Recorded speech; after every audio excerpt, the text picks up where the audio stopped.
है दोस्तों, आप लोग के लिए केमिस्ट्री तो ख़त्म कर दिए, 1 चैप्टर सॉलिड स्टेट। अब चलते हैं फिजिक्स की ओर। चैप्टर का नाम है विद्युत आवेश तथा विद्युत क्षेत्र, electric charge and electric field की ओर हम चलते हैं।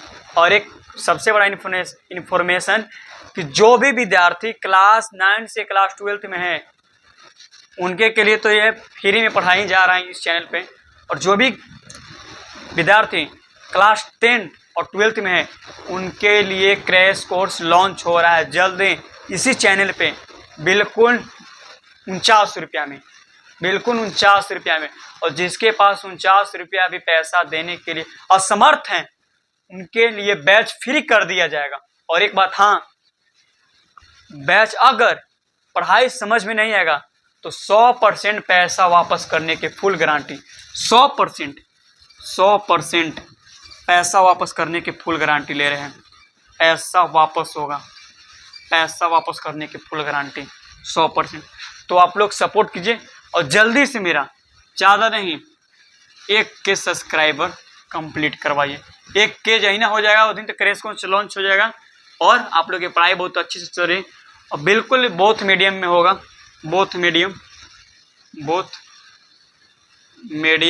दोनों मीडियम में होगा। आप लोग चिंता नहीं कीजिए और आप लोग की खाली सपोर्ट दुआ चाहिए। चलते हैं यार अगला टॉपिक की ओर। क्या अगला हम लोग टॉपिक पढ़ते हैं कि खाली आप लोग की सपोर्ट की ज़रूरत है, जल्दी से 1K करवा दीजिए।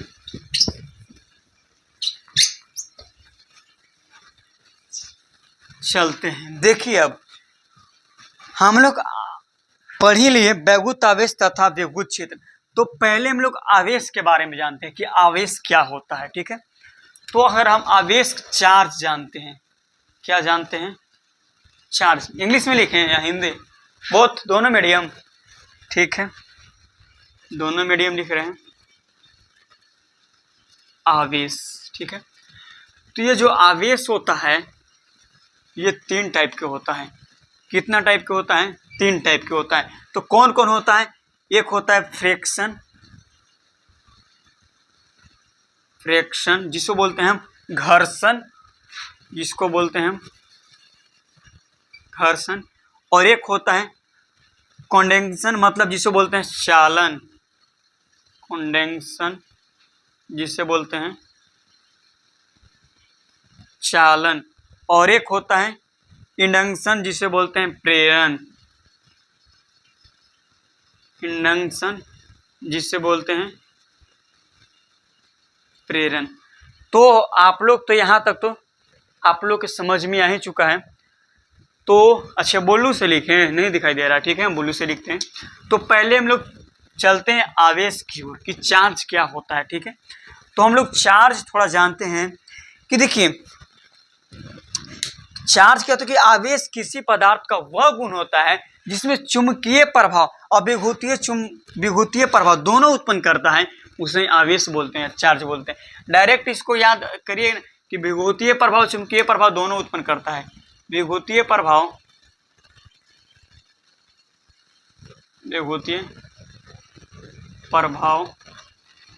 तथा चुंबकीय प्रभाव उत्पन्न करता है, उसे आवेश बोलते हैं।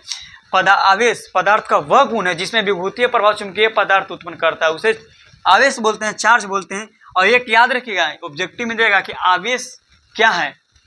वेक्टर। आवेश एक अदिश राशि होता है, सदिश न वेक्टर होता है। तो आवेश एक अदिश होता है, ये क्या होता है? अदिश राशि होता है, याद रखिएगा, अदिश राशि होता है, ठीक है। अब आगे हम लोग जानते हैं घर्षण के बारे में। तो आप लोग 7 या 8 में पढ़े होंगे, पहला ही चैप्टर लग रहा है 8 में घर्षण है फिजिक्स में। हाँ नहीं, पहला, हाँ घर्षण होगा है, लेकिन चैप्टर कहीं है, हमको याद है हम पढ़े हैं। तो घर्षण बोलते हैं, देखिए कैसे हम बिना घर्षण के बिना चल नहीं सकते हैं, बिना घर्षण के बिना गाड़ी चल नहीं सकते, गाड़ी के पार्ट पुर्जा नहीं चल सकते हैं। आप लोग चप्पल में देखे होंगे पीछे कि ऐसा करके बनाया होता रहता है। मान लीजिए कि चप्पल है, ऐसा रहता है पीछे, या तो फिर ऐसा भी डिजाइन दिया रहता है।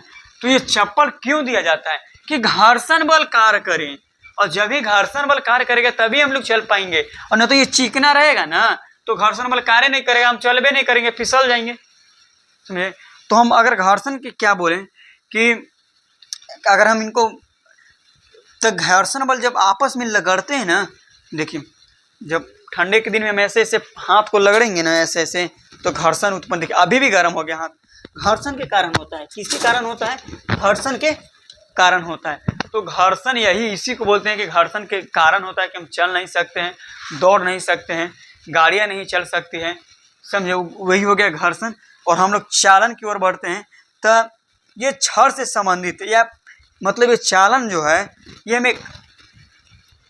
ये क्या होता है कि जब किसी पदार्थ में क्षण से संबंधित मतलब कि आवेश माइनस भी हो और प्लस हो, मतलब पॉजिटिव आवेश भी रहे और निगेटिव आवेश भी रहे, दिया जाता है, तो यह आवेश पृष्ठ पर संचित होता है, मतलब ये क्षण है और यही पृष्ठ पर संचित रहता है, इसको कहीं चालन बोलते हैं।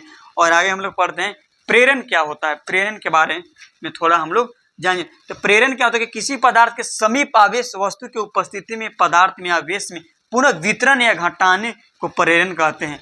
मतलब वितरण मन पुनः, मतलब इसको घटाने की प्रक्रिया, मतलब किसी भी पदार्थ है समीप मतलब बहुत नज़दीक है, मान लो कि ये पदार्थ है और बहुत नज़दीक है, तो जो आवेशित वस्तु की उपस्थिति में, जो आवेशित मतलब कि आवेशित वस्तु की उपस्थिति में पदार्थ में आवेश का पुनः मतलब फिर से घटना जो होता है उसे बोला जाता है प्रेरण बोला जाता है। समझ में आ ही चुका होगा इतना। अब हम लोग थोड़ा पढ़ते हैं कि आवेश का क्वांटीकरण क्या होता है। किसी आवेशित वस्तु पर आवेश का मान मूल मान का पूर्ण गुणज को ही आवेश का क्वांटीकरण कहते हैं। इतना तो आप लोग आवेश का क्वांटीकरण थोड़ा लिख ही देते हैं, यहाँ पे पढ़ा रहे हैं तो आवेश का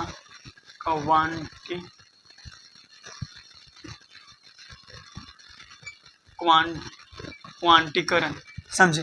तो आवेश का क्वांटीकरण क्या होता है कि किसी वस्तु पर जो आवेश होता है, मान लीजिए कि ये वस्तु है और इसके वस्तु पर आवेश होता है और जो इसका मान है, मान लीजिए कि मान इसका 4 है, जो मान है मूल मान है और उन्हीं मूल मान का पूर्ण गुणज को ही आवेश का क्वांटीकरण कहते हैं। यहाँ तक आप लोग के समझ में आ चुका होगा। और अब देखिए आगे पढ़ते हैं, थोड़ा हम लोग के पढ़ना है विभुत आवेश और द्रव्यमान में अंतर पढ़ते हैं। तो इसको हम थोड़ा मिटाते हैं। हम नहीं इसलिए लिख रहे हैं ना ताकि आप लोग के नोट्स तो बनाया ही गया होगा, तो हम तो वन शॉट आप लोग के पढ़ा रहे हैं, समझे ना। हम लोग के क्या आवेश तो द्रव्यमान में अंतर,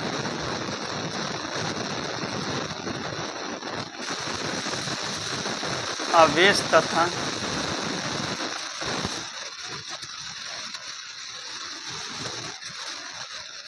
द्रव्यमान में, अच्छे बोलू से लिखें, ठीक है।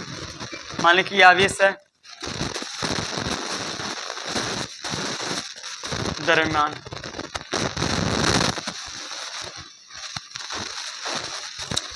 बोर्ड पे राइटिंग हमको ठीक ही ठाक है, लेकिन बोर्ड पे लिखने के बाद राइटिंग उतना अच्छा से नहीं बैठ पाता है, बात ये होता है। देखिए हम आवेश एक धना भी हो, धना मतलब कि आवेश पॉजिटिव भी होगा निगेटिव भी होगा, आवेश पॉजिटिव भी होगा और निगेटिव भी होगा, इतना याद रखिएगा। आवेश क्या होता है, ये पॉजिटिव भी होता है निगेटिव भी होता है, लेकिन जो मास होता है ये प्योर पॉजिटिव होता है, सिर्फ पॉजिटिव होता है।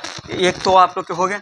और जो आवेश के मान होता है वो वेलोसिटी पर निर्भर करता है, वो वेग पर निर्भर करता है, लेकिन जो द्रव्यमान का मान होता है वेग पर निर्भर करता है, लेकिन वेग पर बढ़ाने के मान बढ़ता है, निर्भर करता है लेकिन वेग, हाँ इसको वेलोसिटी पर, आवेश का मान वेलोसिटी पर निर्भर नहीं करता है, और मास का जो मान होता है वो वेलोसिटी पर निर्भर करता है, याद रखिएगा। मतलब कि जो चार्ज का वैल्यू है, मतलब मान है, वैल्यू है, वो आवेश पर मतलब वेग पर निर्भर, वेलोसिटी पर निर्भर नहीं करेगा, और ये वेलोसिटी पर निर्भर करेगा, इतना याद रखिएगा। मतलब कि नोट वेलोसिटी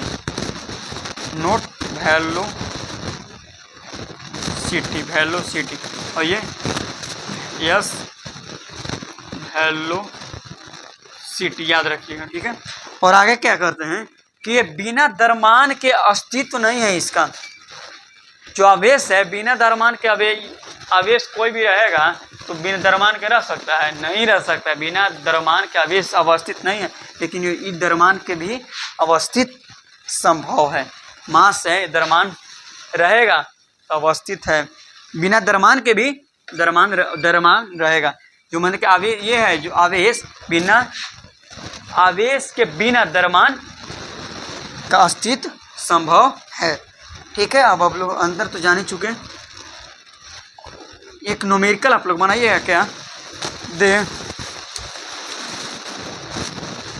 न्यूमेरिकल है कि 8 कूलाम आवेशों में इलेक्ट्रॉनों की संख्या ज्ञात करें। तो Q बराबर N फार्मूला आप लोग देखिए तुरंत बताते हैं। एक न्यूमेरिकल ये ऑब्जेक्टिव में आप लोग के देता होगा, ये गौर कीजिएगा। ज़्यादा नहीं लंबा वीडियो होगा, 20-25 मिनट का होगा, लेकिन पढ़ाएंगे ऐसा ना कि समझ में आ जाएगा।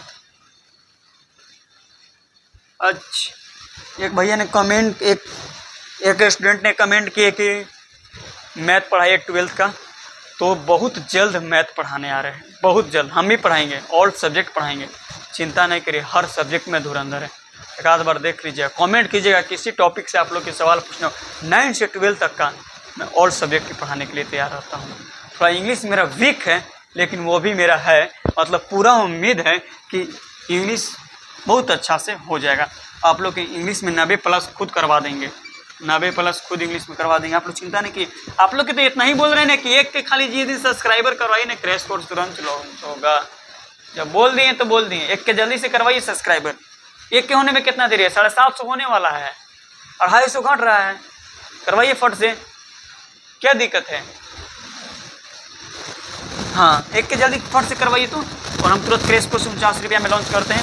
अरे आप लोग फ्री कहिएगा तो फिर ये लॉन्च कर देंगे 10-12 का। ऐसा वैसा नहीं, खाली बोलने। हर टीचर अभी देख ट्रेंड हो गया है, क्रैश कोर्स 599, 499, खाली लाइकन से लूट रहा है। लूटो, तोरा खाली बोले से उतना पैसा चाहिए हर विद्यार्थी के। अरे एक बार तू सब चीज़ खरीद लिया, मैनेजमेंट हो ही गया, तो आपको ही टेंशन है।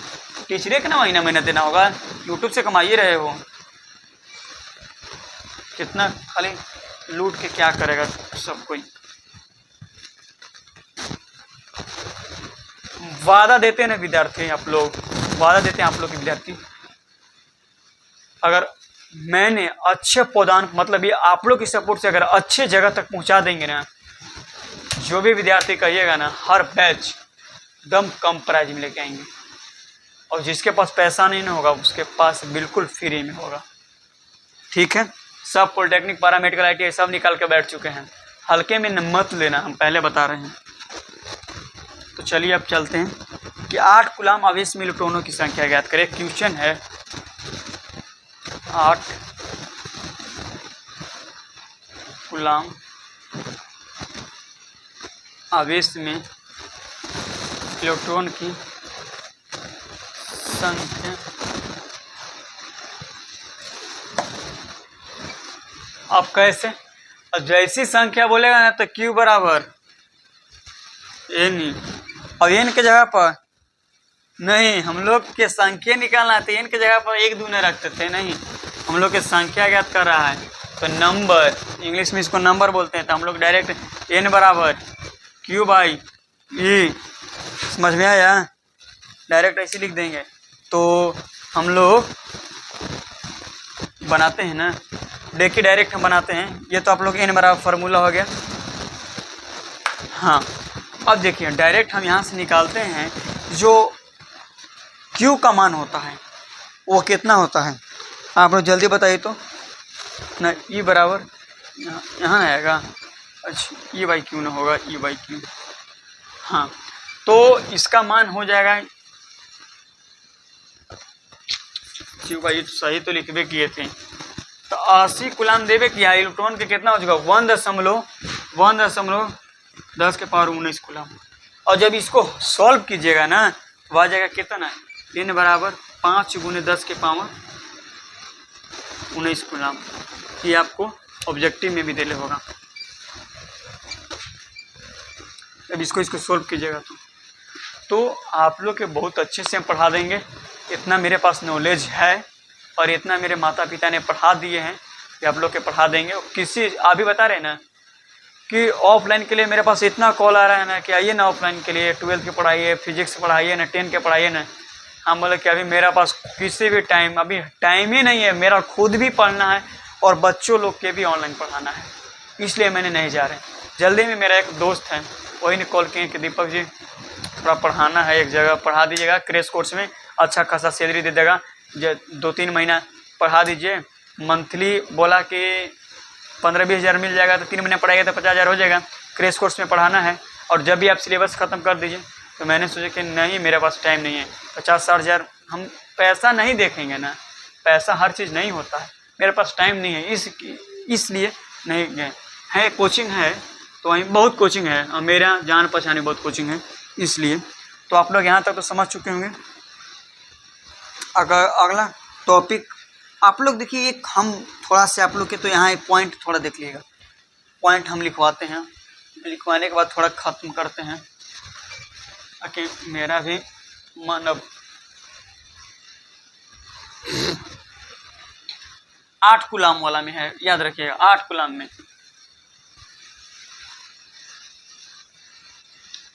देखिए 1 कूलम में जो होता है, 1 कूलम में कितना ईएसयू होता है, तो ये 1 कूलम में कितना होता है, तो 3 × 10⁹ ईएसयू होता है। याद रखिए, ये बहुत VVI क्वेश्चन है, याद रखिए, ठीक है। एक और बताते हैं कि 1 एमयू बराबर कितना होता है, 1 एमयू बराबर कितना होता है, तो 3 × 10⁻10 ईएसयू में लिखेंगे तो होता है। ये ऑब्जेक्टिव में देगा आपको, याद रखिएगा, ये ऑब्जेक्टिव में देगा और फिर पूछेगा कि एक यूएमयू बराबर कितना होता है, तो 10 कूलम होता है, इतना याद रखिएगा। 2025 में ना चारों में से 1, 2, 3 चारों में से जरूर ऑब्जेक्टिव है वो दे देगा। आप लोग ये ऑब्जेक्टिव याद रखना होगा और हम आगे से पढ़ेंगे। कूलम का नियम बहुत ज़्यादा हो गया, तो कूलम का नियम कि हम थोड़ा से आप लोग के बता ही देते हैं कि मतलब कि 2 आवेश रहेगा, क्या बताते हैं। यहाँ पे लेते हैं, एक लेते हैं +Q और एक लेते हैं -Q। 2 आवेश हैं और दोनों आवेशों के दूरी r है, ठीक है, बीच की दूरी r है। तो ऐसे लिखिए, ऐसे हम लोग क्या लिखेंगे, 2 बिंदु आवेशों के मध्य लगने वाले बल, प्रतिकर्षण या आकर्षण, दोनों आवेशों के गुणनफल के अनुक्रमांती के वर्ग के व्युत्क्रमानुपाती के कूलम का नियम कहा जाता है। जैसे में इसका फार्मूला होता है F बराबर Q1 Q2 R²। इसी बताएंगे 2 आवेशों के बीच के गुणनफल के 2 आवेशों के बीच गुणनफल, 2 आवेशों के गुणनफल के व्युत्क्रमानुपाती के वर्ग न अनुक्रमानुपाती के वर्ग के व्युत्क्रमानुपाती होती है, उसे ही कूलम का नियम कहा जाता है। तो कल हम इस टॉपिक पे पढ़ाएंगे, तब तक के लिए मिलते हैं अगले वीडियो में। जय हिंद, वंदे मातरम। और जल्दी से एक करवाइए, 1000 सब्सक्राइबर। हम जल्दी बैच लॉन्च करते हैं क्रैश कोर्स, मेरा टीम भी है, आगे पीछे जल्द आएगा। मिलते हैं अगले वीडियो के लिए। जय हिंद, वंदे मातरम।